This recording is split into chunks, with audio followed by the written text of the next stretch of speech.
പാൽ പോലെയാണ് പ്രേമം. നേരത്തോട് നേരം കഴിഞ്ഞാൽ പുളിക്കും, പിരിയും, വിഷമാവും. മാധവൻ എനിക്ക് വിഷം തന്നു. ഞാൻ മരിച്ചില്ല. പകരം അയാളെ കൊന്നു. വിധവയായ ഞാൻ മധുരയിലെ വൃന്ദാവനിലെത്തി 12 വർഷങ്ങൾക്ക് മുമ്പ്. ഹലോ കൂട്ടുകാരെ, ഏവർക്കും മല്ലു നോവൽ കഫേയിലേക്ക് സ്വാഗതം. ഏറെ ചർച്ച ചെയ്യപ്പെട്ട നോവൽ KR മീരയുടെ മീരാ സാധു. പ്രണയത്തിൻ്റെയും വഞ്ചനയുടെയും അതിശക്തമായ പ്രതികാരത്തിൻ്റെയും കഥയാണിത്. IIT ടോപ്പറായ തുളസി എന്ന പെൺകുട്ടിയുടെ കഥ.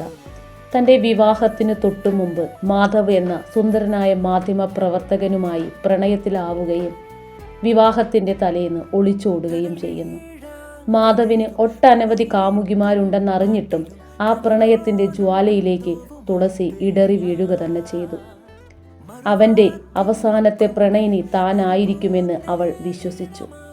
എന്നാൽ വിവാഹശേഷവും മാധവൻ പല ബന്ധങ്ങളിലും ചെന്നു ചാടുന്നു. അവർക്ക് 2 കുട്ടികളായ ശേഷവും വഞ്ചന അയാൾ തുടർന്നുകൊണ്ടേയിരുന്നു. മറ്റൊരു സ്ത്രീയെ വിവാഹം കഴിക്കണമെന്ന ആവശ്യവുമായി തുളസിയുടെ മുന്നിലെത്തുന്ന മാധവിനെ കാണുമ്പോൾ അവൾ തകർന്നു പോകുന്നു. വഞ്ചിക്കപ്പെട്ടതിൻ്റെ ആഘാതത്തിൽ തുളസി മാധവിനോട് ക്രൂരമായ രീതിയിൽ പ്രതികാരം ചെയ്യുന്നു. അതിനുശേഷം അവൾ എല്ലാം ഉപേക്ഷിച്ച് വൃന്ദാവനിലേക്ക് പലായനം ചെയ്യുന്നു. തലമൂഢനം ചെയ്ത് ഭിക്ഷാടനം നടത്തി കൃഷ്ണഭജനയുമായി കഴിയുന്ന മീരാ സാധുക്കളുടെ കൂട്ടത്തിൽ തുളസിയും ഒരാളായി മാറുന്നു. തീവ്രമായ പ്രണയവും അതിലും ഭീകരമായ വഞ്ചനയും സ്ത്രീയുടെ പ്രതികാര ശക്തിയും ചർച്ച ചെയ്ത മികച്ച കൃതി. 12 വർഷങ്ങളുടെ കാത്തിരിപ്പിനൊടുവിൽ തുളസിയുടെ മാധവ് തിരിച്ചു വരുമോ?